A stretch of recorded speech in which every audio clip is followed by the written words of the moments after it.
Nick Troutwine, ladies and gentlemen. Let's hear it for Nick Troutwine, senior editor. Nick Troutwine. Oh, come on. A little more love. Ladies and gentlemen, I'm Andy Borowitz, and this is the 2013 New Yorker Festival. Let's hear it. Yes.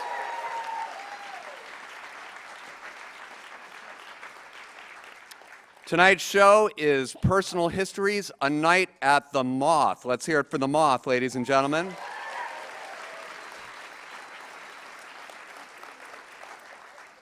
Now, before we begin the show, very important note, everybody, please turn your cell phones, your devices, completely to the off position, not just to vibrate or whatever, just all the way off, because otherwise it will disturb our microphones. While they do that, I just want to have a word with senior editor Nick Troutwine, who is also a mean saxophone player. And how much of your editing duties involve playing the saxophone? Is it 70% editing, 30% sax, or pretty much the other way around? Or? About 100%. 100% sax. Yeah, that's what it's good to have sort of a busker in the hallway, you know, just to lighten the mood. You know, one thing I've heard, I'm not in the sax world, but one thing I've heard about sax players is that the true measure of a great sax player is whether or not he can play the riff from Jerry Rafferty's Baker Street. Is that true? Is that something? That's absolutely true. That's absolutely Yeah, true. that's really the gold standard. Can you, I don't want to put you on the spot, but can you do that? I'm going to try. Okay. Oh my God. Oh my God. That's, no, keep going. Just, you can do it. He did it a lot in the song.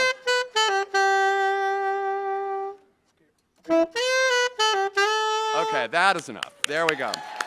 Nick Troutwine. That is for all you haters out there who say that the New Yorker does not keep current, okay? We are as hip as anything. That's amazing. Well, this is going to be a great show tonight. We have 4 storytellers. They all work at the New Yorker in various capacities. And the theme of tonight's show is personal histories. These are personal stories, true stories, that somehow relate to their work at the New Yorker. And I was thinking back to how I got started at the New Yorker. I'm very lucky to have been at the New Yorker now for 15 years. And I was thinking about what the first humor piece I wrote for the New Yorker was, and it was in 1998, and it was called Emily Dickinson, Jerk of Amherst. And I just went to the archives. I'll just give you a taste. It's just the first paragraph of this. Here's how it went. It was with great reluctance that I decided to write about my 30-year friendship with Emily Dickinson. To many who would read my book, Miss Dickinson was a cherished literary icon, and any attempt to describe her in human terms would, understandably, be resented. And yet, by not writing this book, I would be depriving her most ardent admirers of meeting the Emily Dickinson I was privileged to know. More than a mentor, she was my anchor, my compass, my lighthouse. Except when she was drunk. Okay, and it got even more sophisticated from there. So if you want to read the entire story, you can become a digital subscriber to the New Yorker. You just go to newyorker.com. David Remnick actually told me to say that, so every little bit helps. But my personal history with the New Yorker actually started much earlier as I was thinking about it, because growing up in Cleveland, my parents subscribed to the New Yorker. It was a big part of our lives. And my parents were kind of, I would say, hardcore intellectuals. They were both Phi Beta Kappa. They both graduated summa cum laude. And the thing they were proudest of, I'd have to say, and that they really let define them, was that they both went to Harvard. And I was reluctant to say that because I didn't want you to hate them. Because there's really no more alienating thing that you can say about a person than that they went to Harvard. I mean, it's just instant hate when you say that sort of thing. But growing up with parents like that was really it was challenging for a kid, because every evening around the dinner table was like this intellectual gauntlet. Or is the word gantlet? What is good? Senior editor, what is it? Is it gauntlet or gantlet? It is gantlet. You know, that's the kind of thing my parents would never fuck up. They'd be like gantlet right out the bat. It's true. But they would, at dinner time, they would talk about things like Proust in French. They would talk about that. If they were getting into something like if they were talking about Lolita or something like that, they would suddenly say, pas devant les enfants. They would say, so that was kind of the nice, nourishing atmosphere that I grew up in. And I remember one time they were really disappointed in me because I didn't know who Dr. Johnson was. I was 9, you know. I thought he was a doctor. Why would you call yourself Dr. Johnson if you're not it seems like you'd be opening yourself up to all kinds of lawsuits, really, if you said that. But one moment I really remember, and it was sort of the signature moment of my childhood, was that one night in middle school, we were having dinner, and I was kind of down in the mouth, and my father asked me, what's wrong? And I said, well, the kids in school are continuously telling me that I'm queer, which back in those days in the 70s, my high school meant just uncool, square, geeky, whatever. And my father took this in and he said to me, "They're not continuously telling you you're queer."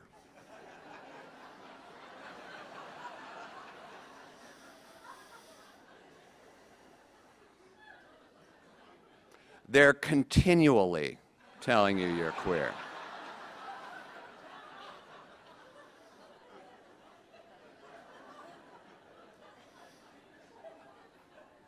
Continuously would be, you're queer, you're queer, you're queer, you're queer, you're queer.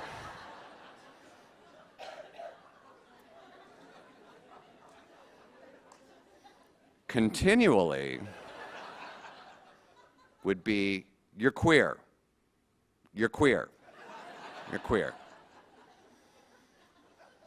So I just wanted to give you some insight into how I became permanently damaged. And that is my story, ladies and gentlemen. Thank you. Thank you very much. Unfortunately, that is 100% true. It is completely true. And that is actually the nature of all Moth stories. All Moth stories are completely true, and they're told the way I told that story. It's no notes. You just have to have it all up here in your head, tell it from beginning, middle to end. And the only rule that we have for telling Moth stories is that they all have to be about 10 minutes long. And this is where Nick Troutwine really comes in handy, because Nick, in addition to being senior editor and the leader of a Jerry Rafferty tribute band, Nick is also our timekeeper. So at the end of 10 minutes, you're going to fire kind of a warning shot from your sax. What'll that sound like? Okay. And that indicates that it's time to kind of wrap things up. And after about another minute or two, Nick really means business, and then what will you do?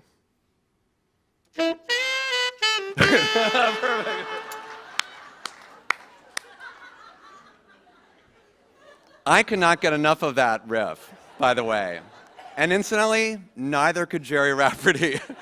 If you listen to that song, that riff appears 5,000 times. Okay. Gosh, are we ready for the show? I think we are. Now, only one thing I want to say about our storytellers tonight. I was backstage with them, and they're all lovely people, and I just want to say that they really need your warmth and support in terms of your laughter and your applause. I mean, laughter at appropriate moments, of course. But they really do need your support, because these are people who are so great at what they do, but they spend all day dealing with New Yorker editors and fact checkers, and they're not used to interacting with actual people. So this is like we're throwing them out into the wild now. So really, just when they tell their stories, just give them your love and support, and it'll make the whole evening so much better. Now, tonight's show, a little bit of information. We listed actually 5 storytellers on our list, and unfortunately, Hisham Matar was unfortunately called out of the country, so he's not going to be here tonight, but we hope that he'll be able to tell his story at a later date. Now, by way of introduction, I asked each one of the storytellers what was their very first piece in the New Yorker, and our first storyteller actually is a New Yorker cartoonist, and he said, this is always a great thing when somebody describes a New Yorker cartoon without seeing it, because it just makes it so hilarious in my description. But if you can picture this, it was a homeless man on the street, and he's holding up a sign saying, "We'll ask for money." I think that's actually very good. Matt Diffie. Matt.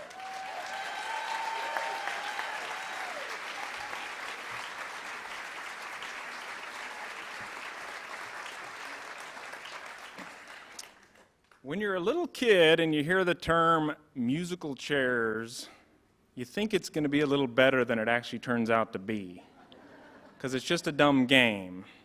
The chairs aren't musical at all. I had a similar disappointment with the term baggage carousel, and even Nazi party. The problem with musical chairs is that it's a terrible game. It's not fun at all. It's just stressful. And I don't know why we put children through this. The only good thing is that in a way it kind of prepares them for the harsh brutality of adult life. Because it's like that sometimes, especially at the beginning. Everyone wants to sit down and there's not enough chairs. In the game, at least, that frantic scramble only lasts a couple seconds. In real life, it can last a long time. For me, it lasted 7 years. And it started the day after I graduated from college. I realized the music had stopped. I had 2 problems. The first was I had a BS degree, and I mean that in both senses of the term. Because I had a degree in art. I think we can all agree that's kind of a BS degree.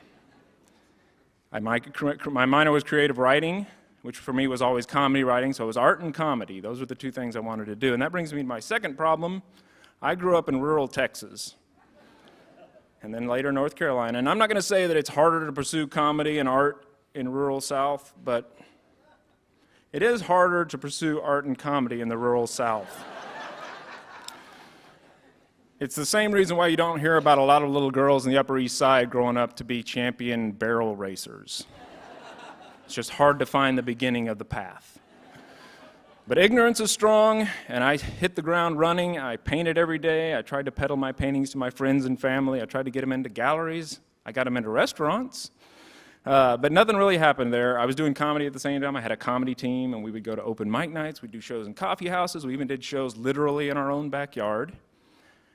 Eventually, those guys all got real jobs, and I was left alone to write plays and to do short films and to do everything I could, but nothing was happening. And nothing was definitely making any money, so I had this string of terrible, crappy day jobs. I was a waiter, obviously, but it gets worse. I was a waiter at Applebee's. I did construction. Did asphalt repair and sealing. This is in 100-degree, 100% humidity in the South. The best terrible job I ever had, though, and this might surprise you, was as a third shift convenience store clerk, one of those gas station convenience stores out by the highway. Thank you. I would go on at 11 p.m., and I went all the way till 7 in the morning. And sure, I had to mop up, and I had to stock the coolers, and I had to take out the garbage and clean the bathrooms. But after that was done, around 2:30, I had the place to myself. And I always brought a stack of books and a notebook to write in. I had endless coffee, free Slurpees. I even had those greasy convenience store hot dogs if I ever wanted one. I never did. I'll say something about those hot dogs. I never did anything with them. I mean, it's not that bad. I never took the old ones off or put new ones on. As far as I know, no one ever did that. I think those weenies came with the machine. Anyway, that's basically how I spent my 20s. 22, 23, 24, 25, 26, 27, 28. And now I'm 29 years old. I'm still doing it, I'm still trying. And all I wanted is a place to sit down, and I'm not wanting a lazy boy, I'm wanting a work chair. You know, I want a chance to do the thing that I believe I can do. But now I am looking down the barrel of 30, and it's just not happening. And for the first time in my life, I'm starting to think, what happens if it doesn't happen? Because a lot of people try this, and a lot of them don't make it. Most of them don't. So that's where I'm at. It's one night at midnight. I'm doing what I always do at this time of day. I'm watching Letterman. Me and Dave. He's my only friend. And for some reason, I watch Letterman so much that for some reason when I grab the remote control and I start flipping the channels around, I realize I don't have any idea what's coming on at this time of night. And I'm flipping through the channels like it's foreign television. I'm like, what is this? And I stop on Nightline because they're doing a special about New Yorker cartoonists. This is because the New Yorker is about to publish its first ever cartoon issue. And so I stop and I watch this. And it sounds odd to say, but I sort of sensed the significance of this. I grabbed a VHS tape and threw it in the VCR. You guys remember those? I hit record, and the next days I watched this thing, and I freeze-framed it. I studied this thing, and I was like, this is a thing. And it's crazy that I didn't know about this, but I told you, I grew up in Texas. My family didn't subscribe to the New Yorker. We weren't communists.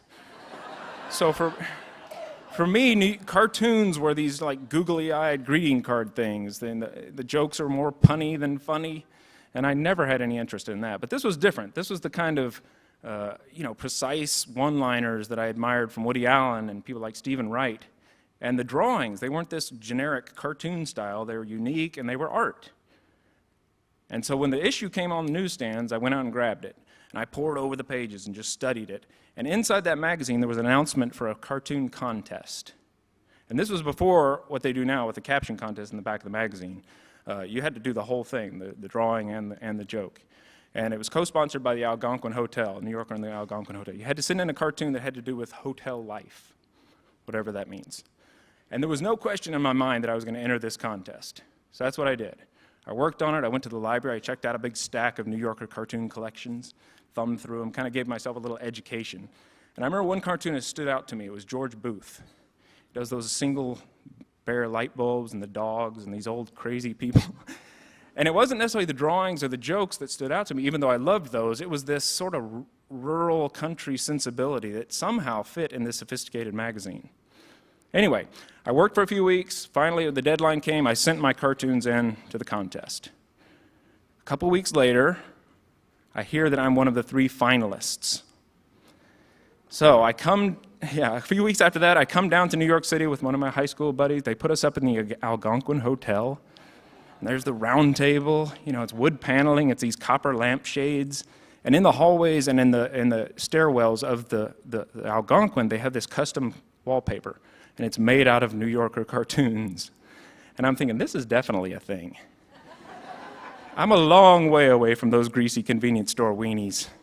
And so the big night comes, and I've got on my Sunday best, and I meet Roz Chast and Sam Gross and some of the other cartoonists, and I meet Bob Mankoff, who's the cartoon editor.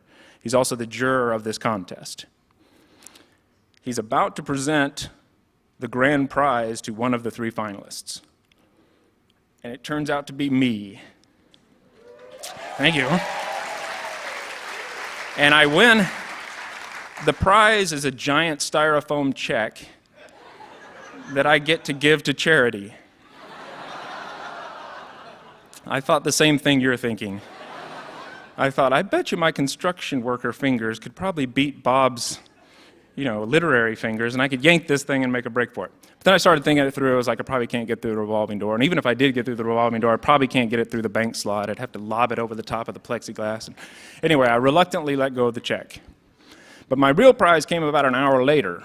Afterwards, we're all milling around, and Bob comes up and he asks me, so have you ever submitted cartoons to the magazine?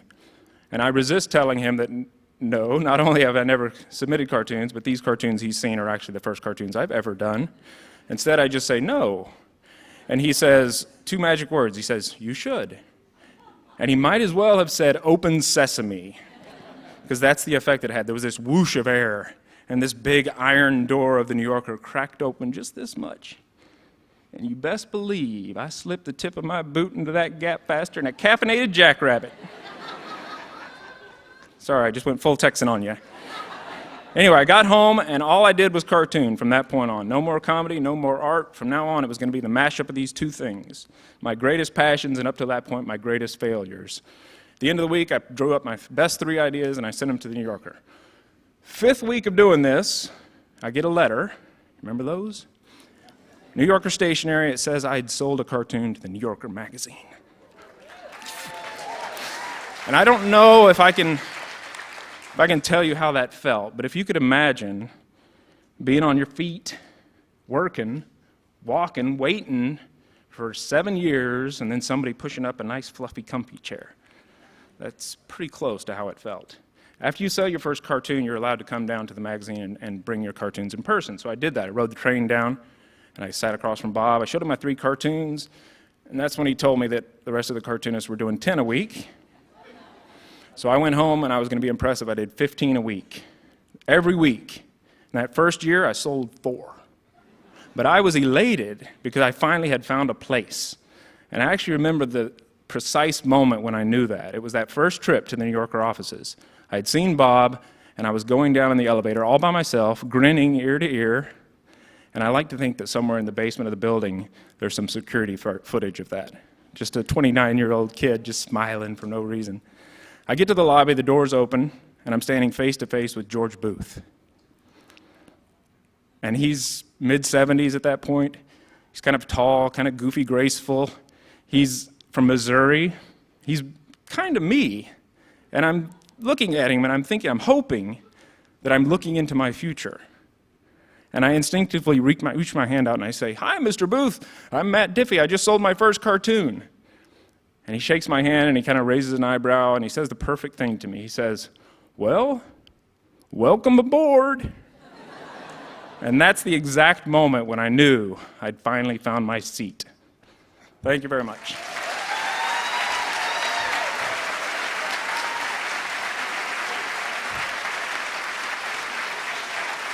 Matt Diffie.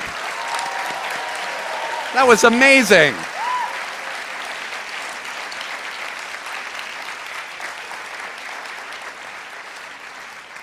You know, Matt is as you could see, a very modest, sort of, soft-spoken guy, but, he was too modest to say this, that since he came to the New Yorker, his success has been so influential. The New Yorker staff is now dominated by rural Texans. It's pretty much, including, I should add, El Paso's own David Remnick. Yes, it's just amazing. It's been an amazing thing. None of that was true. Okay. Our next storyteller said that her very first contribution in the New Yorker was an article about a lost zebra. Let's hear for Dana Goodyear. Dana?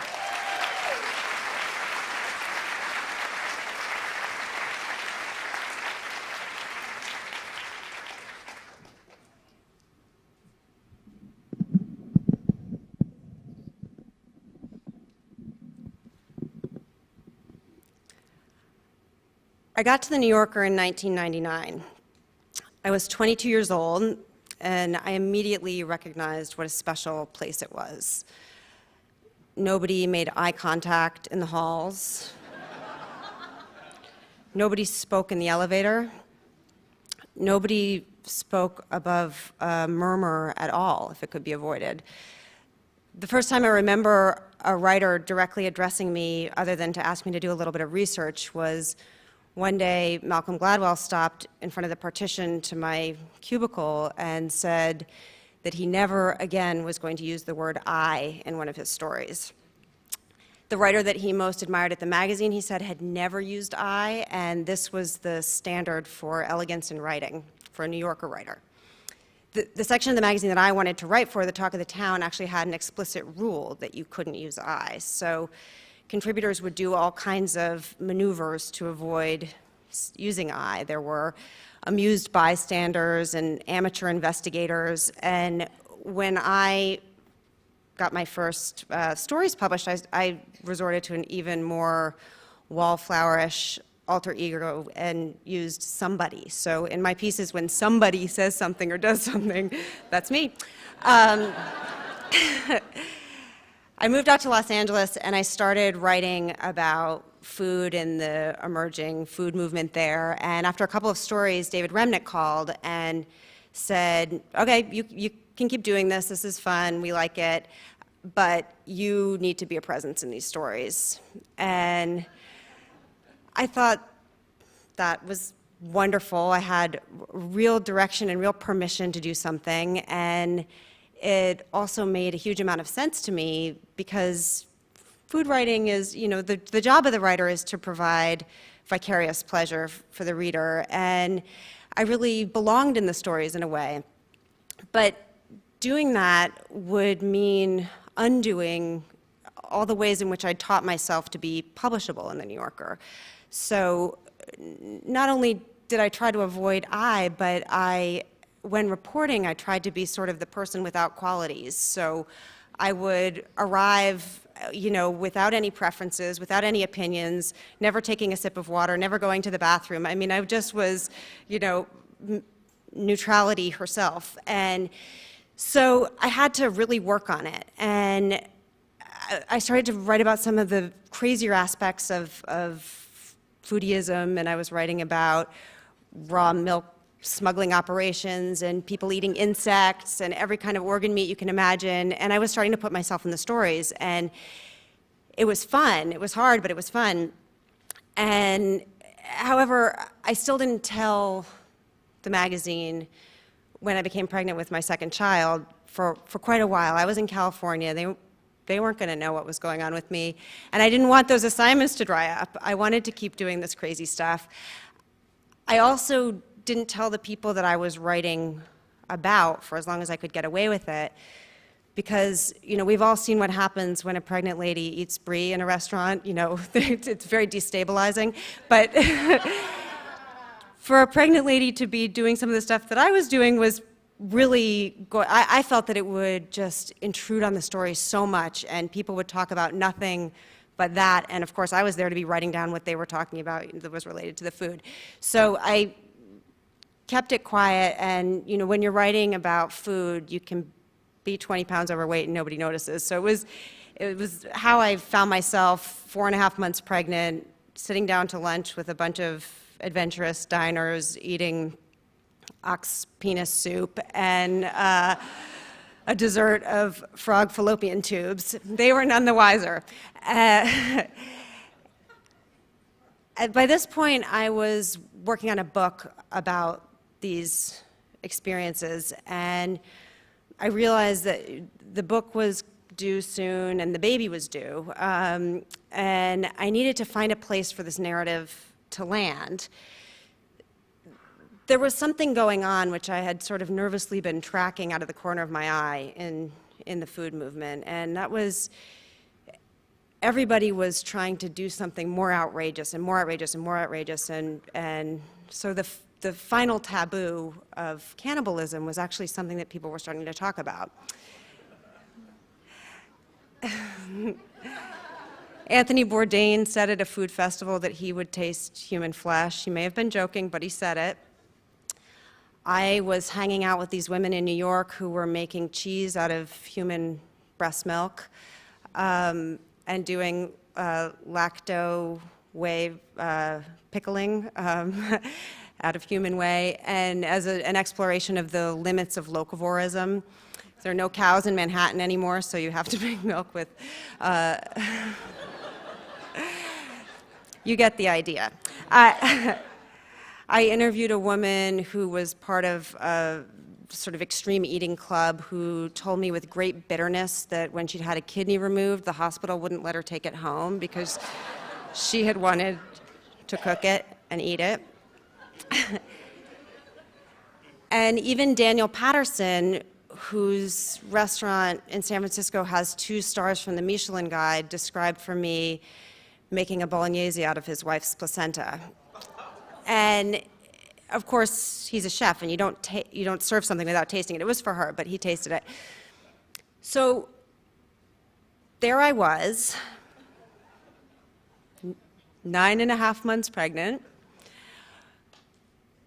and I realized that for a very limited time, I had a small window of opportunity here. If I was going to explore this, I was going to have to eat my placenta. It was a question, you know, could I eat a human organ? Could I insert myself this far into the narrative? Could I be such a hack? That was the real scary question. 4 days after my child was born, the doorbell rang. There was a very cute, neat woman standing there. She had on a flared skirt with black polka dots on it and red sandals that were rubber. She was carrying a 2-gallon bucket of bleach, a sheath of knives, and a red Le Creuset steamer. She was a professional placenta cook. And she disinfected my kitchen. She removed from the fridge the organ which had been thawing there, and she set to work. My husband walked in the room, and though I had tried to prepare him for this, he was nonetheless unprepared. He looked quite disturbed. I didn't blame him. I was looking at this thing. It was disturbing. It was glistening. It was livid. It was just the most intimidating piece of meat I've ever seen. And at this point, I had seen and eaten so much. And I just, I thought with real horror about what I was contemplating doing. And the exploitation of myself that it represented was actually a bigger problem for me than the meat itself. So Sarah, the placenta cook, was doing her thing, and she picked up the placenta and she sort of slid her hands under a membrane and opened them out like this. And she sort of said, guys, right here, this is where your baby lived. And it was an incredibly transforming thing to say. All of a sudden, this frightening piece of meat was something else entirely. It was the home where, it was the place where our baby grew from being a few cells to being a miniature person. And it was actually beautiful. And my husband felt that too. He took my hand and we sort of looked at this space that she had created with her hands. And I felt grateful that I had gotten us to this crazy place, actually, because we otherwise never would have seen that. Incredibly, it felt like a real privilege to see that space, and it also felt so private, and it felt like it was our child's privacy too. It wasn't just too private for me to write about for myself. It was for her sake. So I decided that I couldn't, this was too far. This was too far into the story. I could not write about it. I won't ever write about it. I know that I will continue to struggle with this question of how much of me belongs in my writing. But in the meantime, I did come up with a little rule for myself, which is that I can write about eating and I can write about myself, but I can't write about eating myself.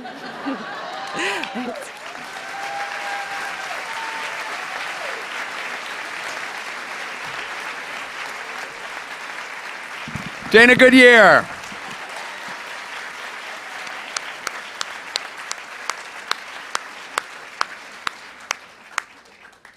Well, we are halfway through the show. How are you enjoying it so far? Is it working out? They're doing great. I should probably say at this point that all the remaining stories will be about eating placenta. So I hope that's cool with everybody. And then you'll go off to dinner. It'll be great. Hi, Nick, you've been very quiet. Everybody's been obeying the rules. We haven't been hearing my favorite riff from 70s music at all. Can I ask you something? Just something. How did you get started? Here, come on up here, and you can talk into the microphone like one of the grown-ups. Nick Troutwine, ladies and gentlemen. How did you get involved in the saxophone business? When I was a kid, my mother got a recording of a clarinetist named Richard Stoltzman, and he was playing a Thelonious Monk tune called Blue Monk. And I loved it, and I would listen to it over and over and over again. And so somebody for my birthday gave me a Thelonious Monk recording, and I fell in love with that. And the next time I saw an uncle of mine, a very sophisticated uncle, and he gave me a live Miles Davis recording and another recording by Duke Ellington. And I loved them madly, and a friend of mine had a saxophone. I just started borrowing it. And I guess when I was 16, I cajoled my parents into buying me a horn, and I sort of stopped going to class and started sitting in a band room a lot. Well, that was a very complete answer. That really walked me through it almost in real time. No, that was great. No, but before we go on, I just have to ask. Personally, I think the saxophone. I know Thelonious Monk, yeah, but I think the saxophone kind of began and ended with Baker Street by Jerry Rafferty. That's just me. I know other people feel differently. But the 80s were like sort of a big era. That was like the era. Saxophone owned the 1980s, in a sense. Do you have a favorite saxophone part or riff from that very cheesy era of music? Do you have anything that or are you just classy all the way? New Yorker, monocle, the whole bit. Is that, or do you have like a favorite rock and roll riff from pop music, as we call it? Oh God. I'm trying to think of the least nerdy answer I can give you here. It's too late for that, Nick. It's really. It's my favorite rock and roll bit is Bobby Keys' solo on the Rolling Stones tune "Miss You." Oh, I love that. Can you play that? Can you play a little "Miss You" for us? That'll class up the thing a little bit. Yeah, da da da da. Yeah, but.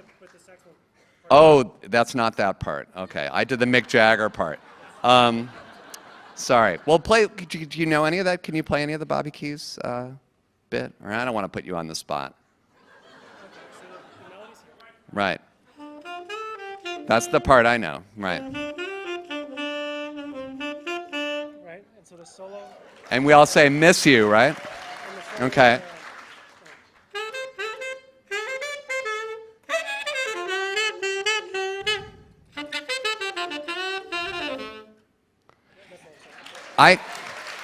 You are being wasted at the New Yorker magazine. I just want to say that. Nick Troutwine, ladies and gentlemen, amazing senior editor. Thanks again. That was great to know. Okay, now, let's see if I can master the microphone. Okay, we are now going to move on to our second half. So who do we have next? Okay, I asked our next storyteller what his first piece from the New Yorker was, and he started with a crowd pleaser entitled "The Plague Years." That's our idea of a crowd pleaser at the New Yorker. It was a diary of several years he spent in Cuba. John Lee Anderson. John?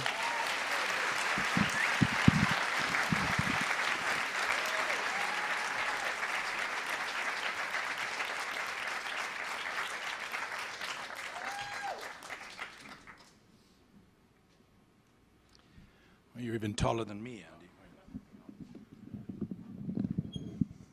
I think that's about right, isn't it? Good evening, everyone. In the spring of 2004, I drove south from Baghdad with a couple of companions, both photographers, to the holy city of Najaf, holy to the world's Shiites. It had been a year since the American invasion of Iraq, and since that time, the country's Sunni minority, displaced with Saddam's toppling, had risen in an insurgency against the Americans, but the Shiite majority, favored by that displacement, had been mostly on side, mostly quiet. But a couple of days earlier, they had risen up in an insurrection against the American occupation as well. And so our purpose that day was to see what was going on. We drove with my driver, Salam, a Shiite, and he helped us negotiate the roadblocks by the gunmen who were now insurgent that controlled the approaches to the city and in the city itself. And it was a very tense, surreal day. Because of Salam, we were able to, Westerners, we were able to get through. We felt that it could explode at any moment, and it's several hours from Baghdad, and it was a bad time to be on the roads in the country anyway, on your own. And so we did not stay long. We resolved to, we stayed a couple of hours and decided mid-afternoon that we would head back.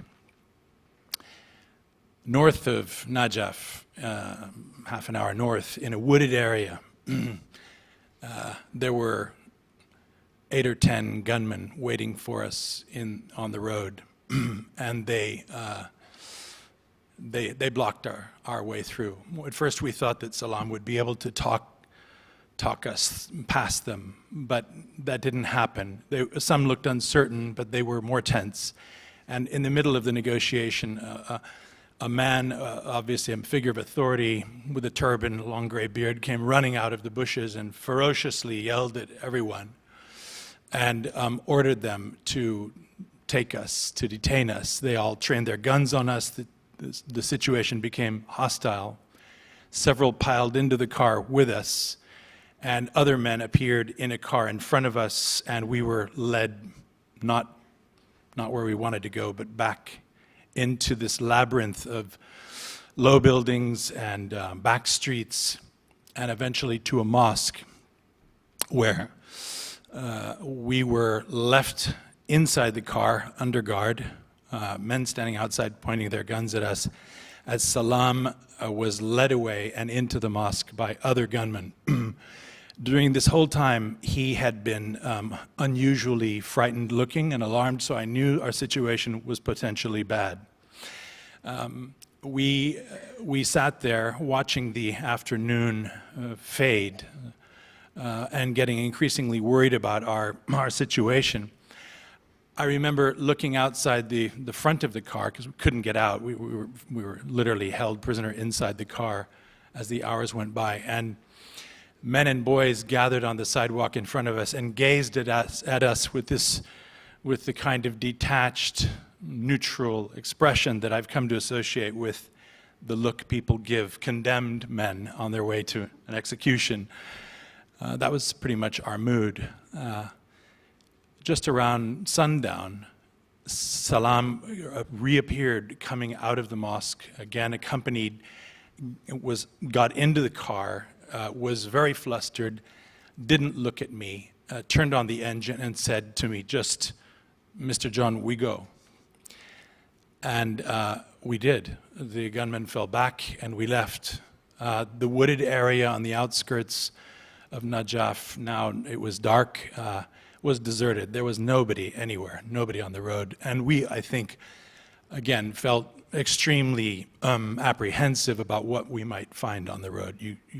Nobody would go on the road at night in Iraq at that point. But we had no choice. And none of us spoke for the longest time. And I remember, it must have been about 20 minutes, I turned to Salam and I said, "So what happened? What happened, Salam? Tell me what happened in the mosque." He didn't answer. He just fixedly stared at the road and drove. And after about 20 minutes, he started to speak. And he told me that, he said, "Mr. John, in the mosque, there was a young insurgent leader, no more than 23, and he described him as crazy, as violent and crazy, and that he had to argue with him that we were not spies, we were journalists, and that he had to do everything he could to get us freed and to be able to leave." And then he mentioned that he had seen Westerners also held prisoner inside the mosque at the other end of the mosque. And one of them was my friend, John Burns, the New York Times bureau chief. I was shocked at this news, and I was furious at Salam. And I began to yell at him. I said, "Why didn't you tell me before?" And he just, again, looked back at the road and drove and shut down on me. And I realized that he hadn't told me before because I would have insisted he help, and he was afraid for our faith, and just wanted to get us out of there, those of us who were under his care. And we drove back to Baghdad. There's a nice coda to this story, which is that he did everything he could over the next 24 hours to get John Burns and the others who were with him freed, and they were freed.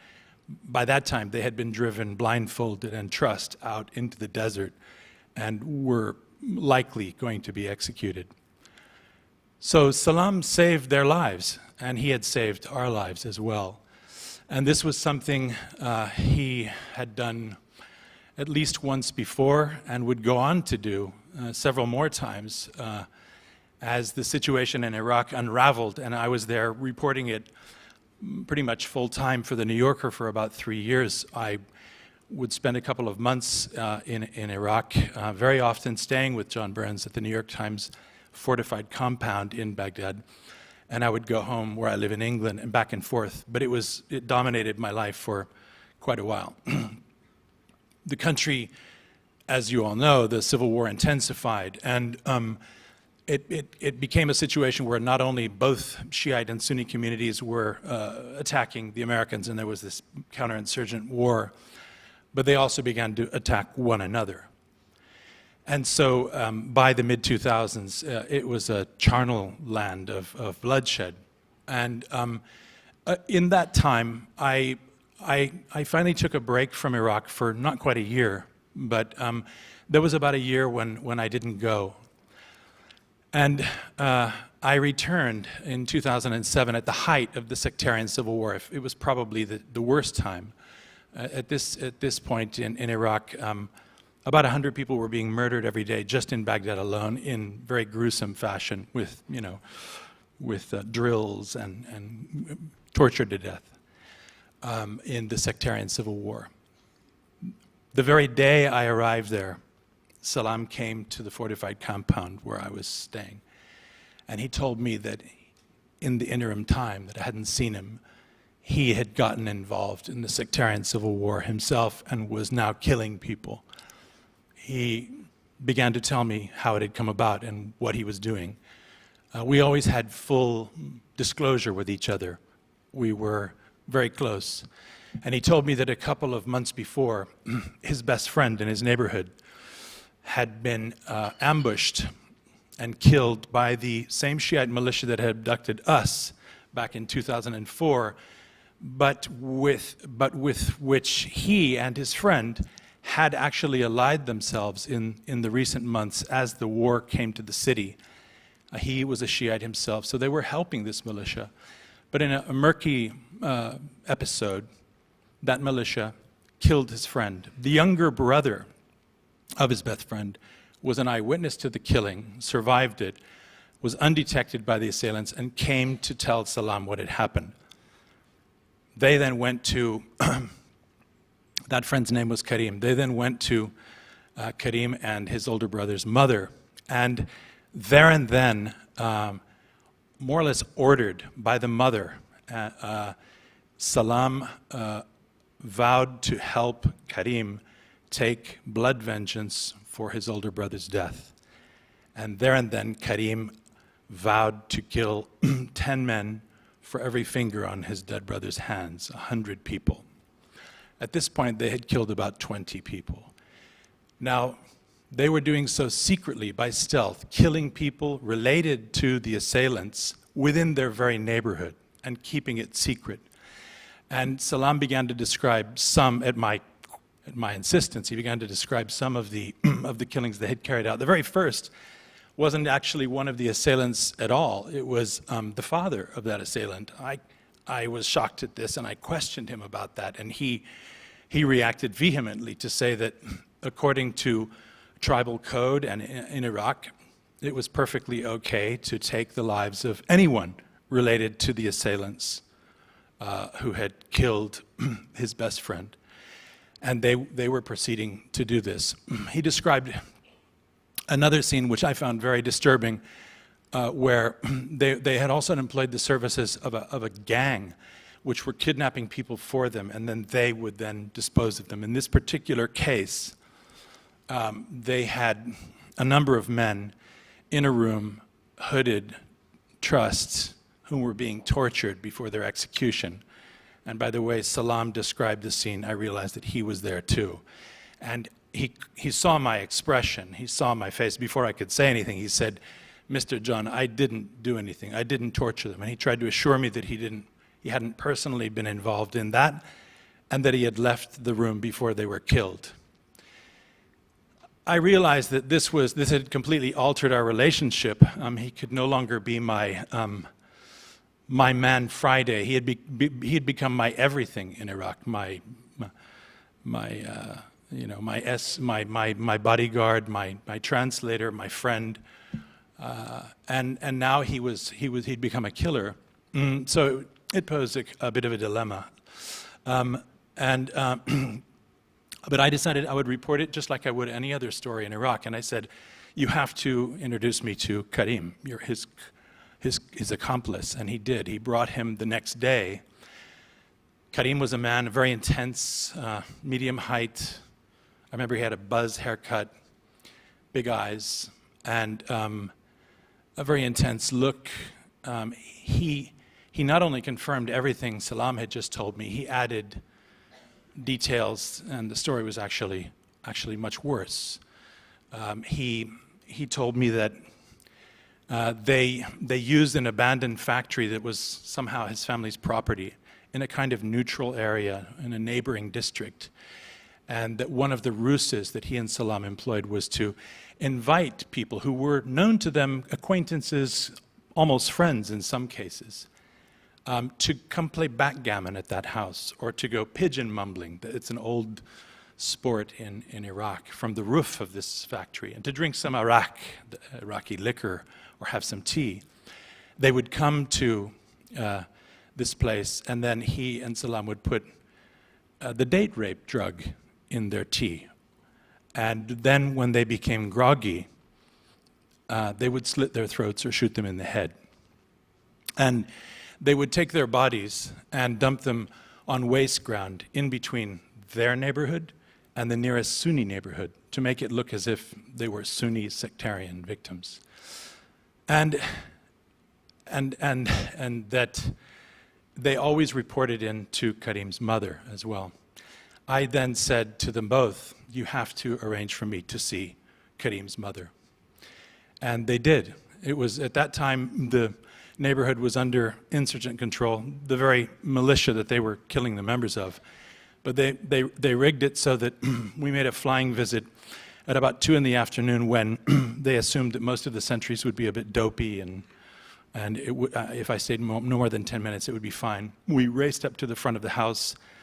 I went down the stairs, and there was Karim's mother and the widow of his of her eldest son, and their 2 daughters, girls of about 9 and 11.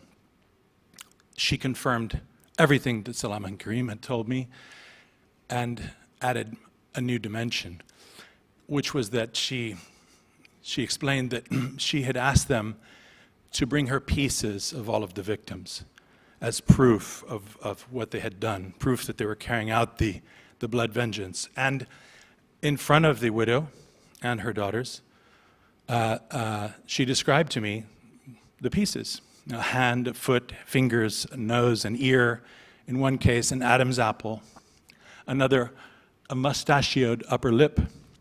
Each time she would wrap these in a scarf and go and take one of the collective taxis that run every half an hour between Baghdad and the holy city of Najaf. It being holy to the world's Shiites, many of them try to be buried there. And on the outskirts of town is a vast, vast cemetery. And there her eldest son was buried. And she would take these scarf with the pieces of the dead men, and she would go to the grave of her son, and she would bury the piece of flesh in the dirt and utter incantations, pray to God, and tell her son what she was doing. Here, son, I'm giving this piece of this evil man that we have killed on your behalf here. And she would pray to God. I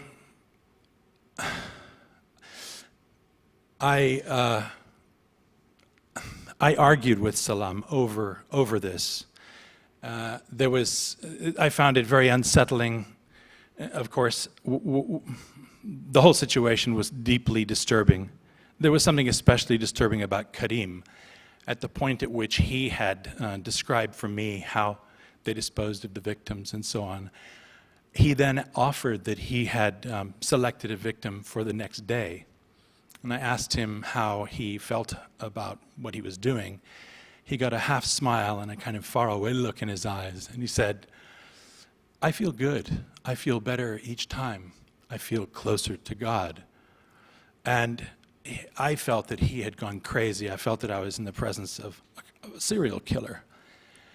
And I told this to Salam, and he agreed that maybe Karim had gone too far. But anyway, we parted as friends as usual. Salam and Karim, killing people, and I left. And I never went back to Iraq. Some months later, Salam was arrested and thrown in prison, accused of several murders, not these. They never found out about those. He managed to, through contacts, to be bounced out of prison after 3 years, and now lives in exile in a country in Europe. And periodically we call one another. And it's as if, I guess, until now, I've had my final judgment of him somehow on a kind of, I guess, a kind of shelf, because of that very deep bond of friendship we had. Here was a man who arguably risked his life repeatedly for me, and it went beyond what I paid him. It was about some kind of deep kindred spirit we felt with one another. And there was a time when I actually commended my life to him, knowing that he could have sold me for millions of dollars at any point as a Westerner in Iraq for ransom. And so I had also witnessed his country implode. And I had seen what a civil war does to a people, and I think this isn't only exclusive to Iraq. When a civil war happens in a country, it's as if the people, the society itself, is caught up by the demon of war. And for a time, killing becomes acceptable.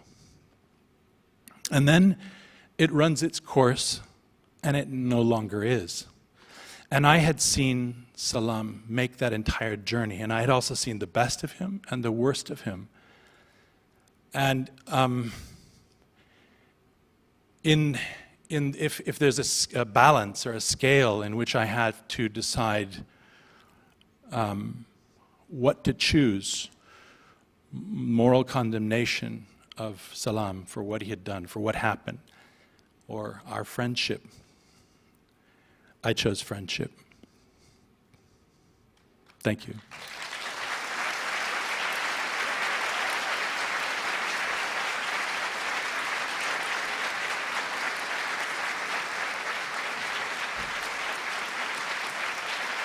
John Lee Anderson.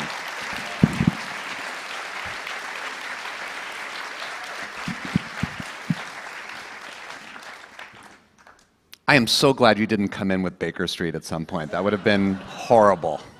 Thank God that didn't happen. Okay, before our final storyteller, I have some thank yous to go around. First of all, I want to thank all of our wonderful storytellers. Let's have a nice round of applause for them.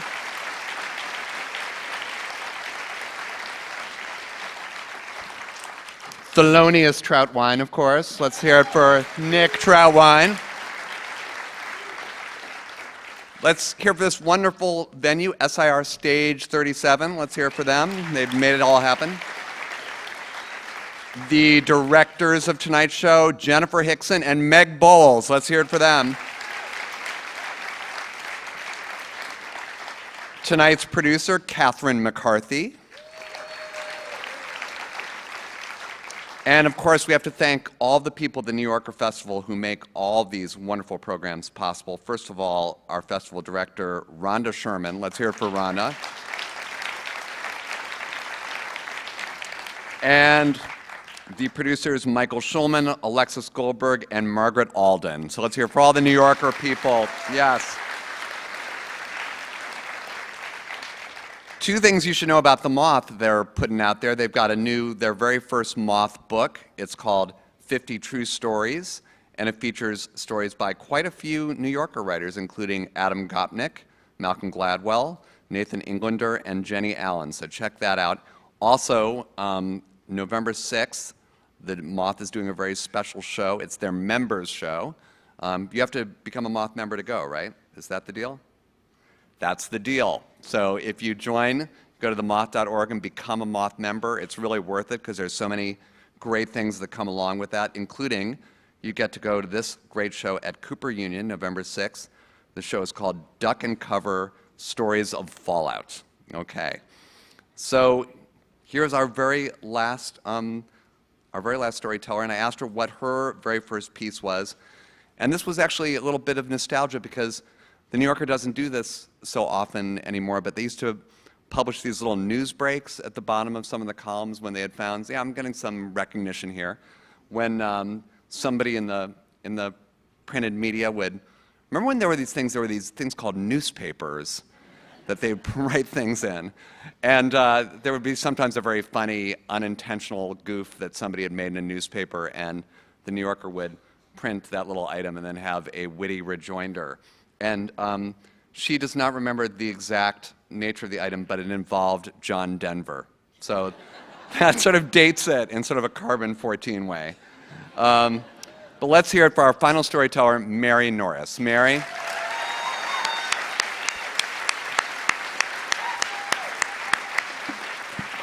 see her and do this properly. How's that? Good? That's good. Thank you. It's 1985, and my brother Dennis is driving a cab. He picks up William Shawn. And he says, "Aren't you William Shawn, the editor of the New Yorker?" And Mr. Shawn allows us how he is. And then Dennis says, "My sister works for you, Mary Norris." And Mr. Shawn says, "Yes, he knows me." And he adds, "Not only does your sister do her job well, but she's a good writer." And Dennis shoots back, "Then why don't you publish her?" So my brother, the literary agent. So I am a copy editor. On the copy desk, we fix misspellings. We impose New Yorker style on other spellings. Then we spell theater with an R-E, not an E-R. We hyphenate teenager. We put those two dots, the diaresis, over the second O in cooperate and the second E in pre-existing. We mess a little with the punctuation, maybe screw in a serial comma, but nothing anyone will notice. It's a kind of an invisible job. The only time anyone ever pays any attention to you is if you make a mistake. But it's a good job, and I'm lucky to have it. It took me years to claw my way up to this job. But what I really want to do is write. I had a little bit of success. Mr. Shawn bought a talk story, a piece for the Talk of the Town or two, and I like to think he accepted them on the merits of the writing and not because he was bullied by a cab driver. But most of the time, my pieces come back with a little pink slip attached that says, "Not right for us." After a while, it begins to feel like that is going to be my epitaph. Not right for us. So, and I can't help, I admit, feeling a little envy of the writers whose work it falls to me to copy edit. Envy is a great evil, and I tamp it down. But then I noticed, I couldn't help but notice too, that for others on the staff at the magazine, the copy desk was just a stepping stone. They went on to become editors or writers. And for me, it's this vast plateau where I basically feel stuck. But the job has its benefits. There is a night shift, so several days a week I'm free. I take language classes.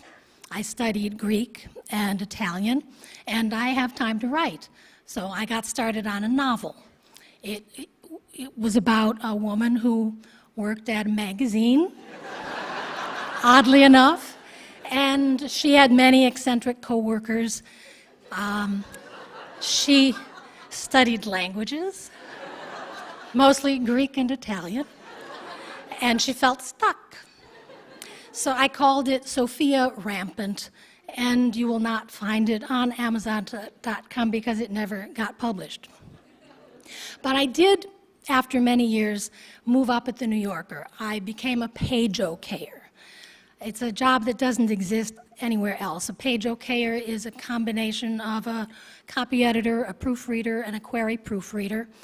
Our job is to manage a piece through to print and make sure that no mistakes are introduced in the editorial process. Think of it as like this. Working on the copy desk is to being an okayer as the comma is to the semicolon.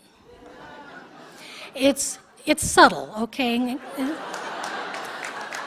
And a lot depends on it. Most of the writers appreciate what we do, others not so much, and that's okay. You can ask anything, you can query anything you want as long as you don't get mad about it when it's not accepted. So I'm working as an okayer and trying to revise this novel, inject a little life into it, when one of the strangest things that I hope will ever happen to me happens, something stranger than I could have made up. My brother Dennis, the one who picked Mr. Sean up in his taxi, who has now been working as a church organist for several years, announces that he's transsexual. He always wanted to be a girl. Now, I did not see this coming, but it happens very fast. Dennis starts taking hormones. He puts on the lipstick and the dangly earrings, and he wears a tutu. He quits the church job and starts riding around the village on a gigantic tricycle with a concert harp on the back, playing the accordion and singing Shirley Temple songs. Some of you may be fans. She was legendary in the village. Her name is Baby D. It was good. This looked like good material to me sometimes. I thought, well, why don't you write about your crazy relative? And I thought even of trying to shoehorn her into the novel. But I couldn't write about her because she made me so angry. I had always been the only girl in our family growing up. I had an older brother and a younger brother, and I was in the middle, and it was the only thing that distinguished me in the family. Plus, I'd been jealous of Dennis for being a boy. And once Dennis was D, I was convinced that she was going to be better at being a girl than I was. She was certainly trying harder. So, we grew estranged.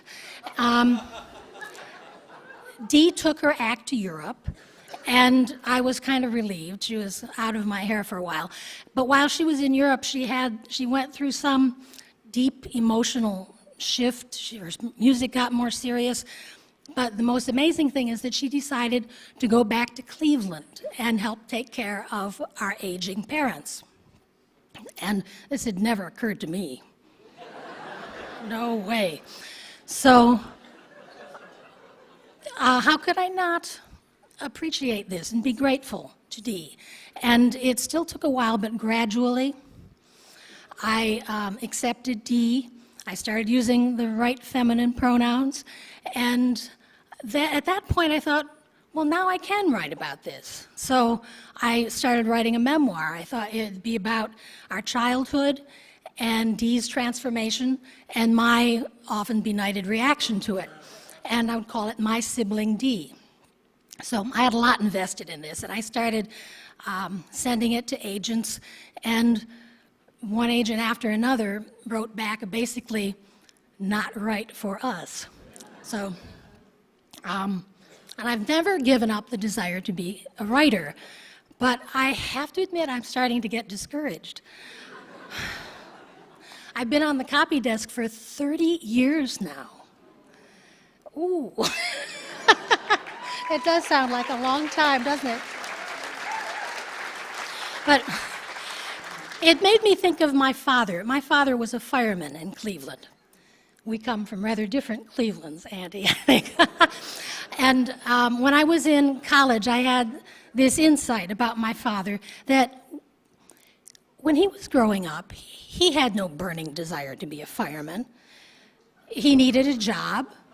It was a good job. He took the job, he stuck with it. 25 years later, that was it, he was a fireman. So maybe being a copy editor was going to be like being a fireman. So this is where I was in the spring of 2012. And two young women who work for the magazine's web department came to my office door. It's one of these sliding glass doors, like something over a shower stall. And they say,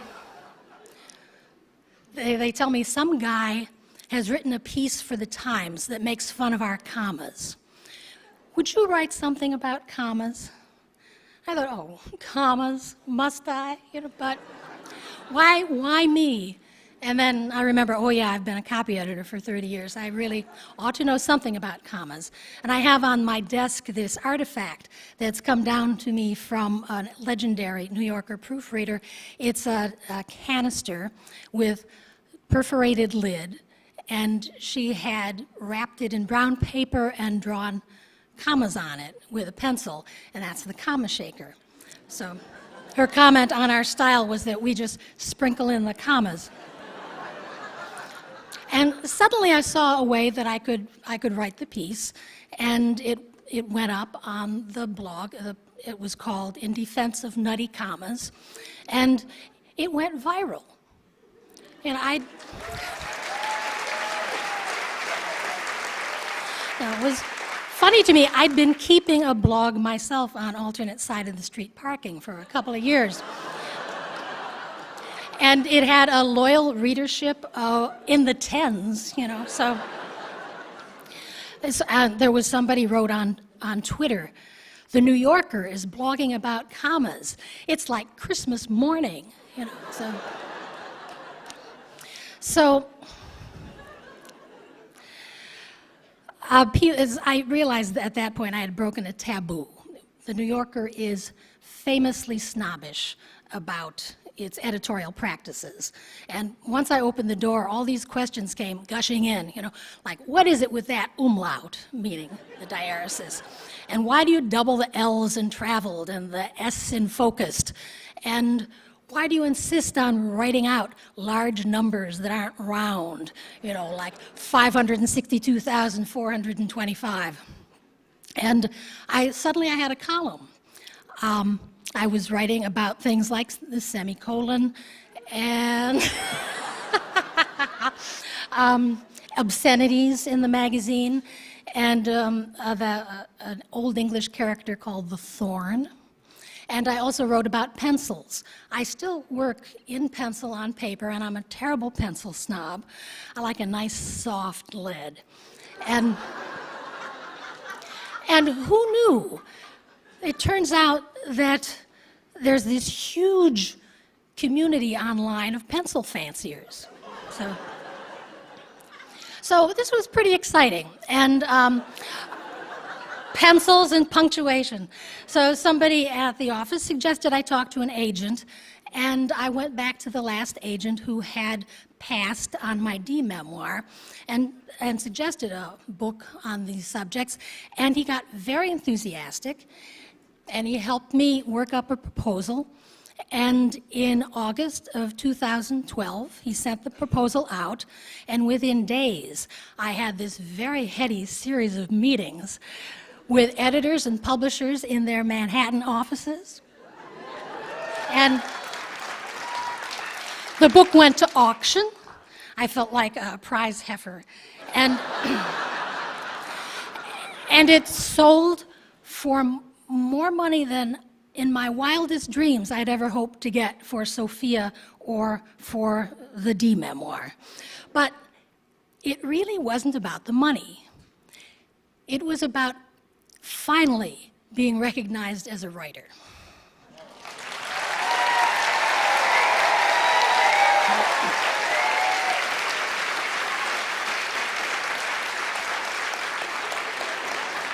So no one could have been more happy for me than Dee was. Dee started sending me links to silly cars I could buy, and admonishing me to write the best possible book. Its working title is Between You and Me, not Between You and I, right? Nobody would commit that barbarism in this room, right? Confessions of a Comma Queen. And yes, I have to write about dangling participles and the difference between who and whom, and the nominative and the objective, and that annoying habit some writers still have of putting 2 spaces after the period. But there's been a wonderful side effect of all of this, which is I'm not envious anymore. I do have to write the book.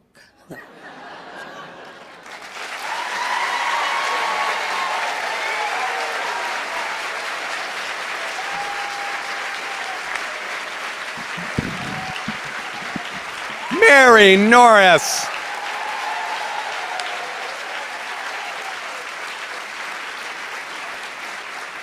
That's our show, ladies and gentlemen. Good night.